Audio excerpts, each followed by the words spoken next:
Миний нутгийн дэгдэхэ. Өрн дулаан хаврын үлрэл айлчлан ирж, усны шувууд хол замыг туулан эх нутагтан эргэн ирлээ. Нуур цүрэмд ганганан баясах шувуудын цорой байгаль дэлхийд хөг аялгуу нэмэх нь юутай сайхан. Нин ховор цэнтог рууч бас алсын үдлээс нутгаа зорин иржээ. Тэднийг адал явдал амьдралын шин түүх дүүрэн орчин хүлээж байгаа нь дамжиггүй.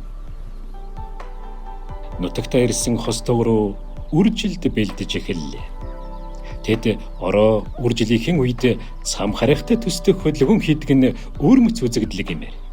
Зэрв сарвал бүжиглээд байна уу гэлтэй санагднаа.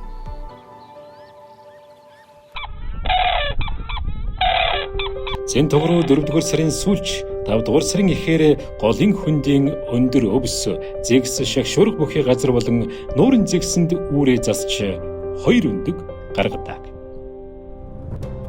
Өндөгөө ихэвчлэн эмэн дардаг. Өндөгөө хушуугаар яг л нэраа хүүхдийн зулаа илбиж байгаа мэт маш зөөлөн эргүүлж, тойруулж халамжлана. Гэхдээ эр тогрууны үүрэг дутахгүй хээ. Заримдаа тэд ээлжлэн өндөгөө дарах нь чивэ. Ялангуяа шөнө өрөн эрсдэлтэй цагаар эр тогруу өндөгөө чондлон хамгаалах үүргийг илүүтэй хүлээнэ.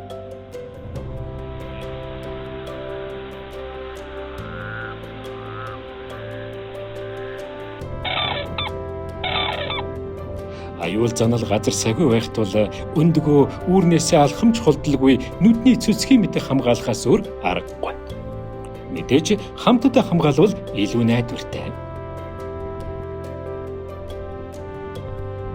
Ингээд 30 гаруй хоногийн дараа буюу 6-р сарын ихээр өндөг хагарч амьдралын шинэ эхлэл болсон эхний дэгдэхэ гарч ирнэ.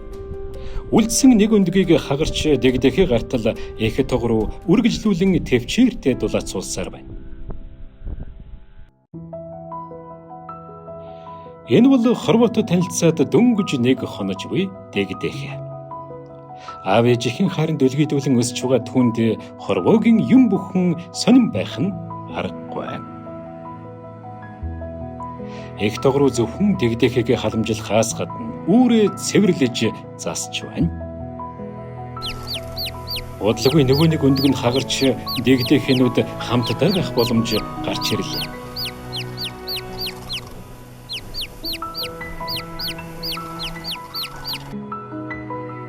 Жаахан томорсны дараа тэд аав ээжтэйгээ хамтдаа идэж тижилэн хайж явна.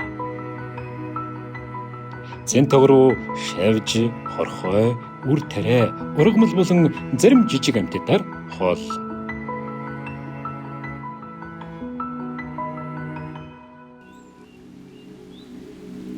Цэнтог руу өндөгөө дарж дэгдэхэгээ өсгөн бойжуулах гэж маш олон эрсдлийг даван туулна. Хэрэг намгийн хулд бэлчээр төв мал гээд аюул дэндүү бол.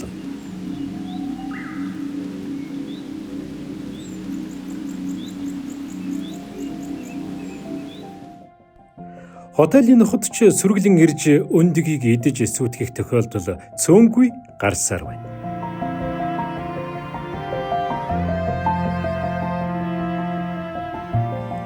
Цэнтог рууны үүр болгонд ийм эрсдэл байгаа бөгөөд олон өндөг эндэж үдсгэлэнтэй цэнтог руу болж чадалгүй үрэгдэж байгаа нь дэндүү харамсмаар.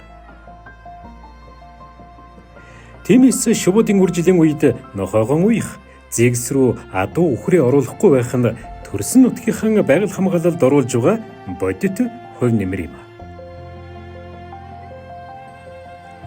Ийхүү нутгаа зорин ирсэн цэнтог рууны амьдрал хэрхэн тэсжүүлдэх вэ гэсэн тэмцэл донд өрнөж, эсэм энд үлдсэн нь 9-р сарын сүүлч 10-р сарын ихээр ижил сүргийн хамт дулаан орныг зорин оддог билээ.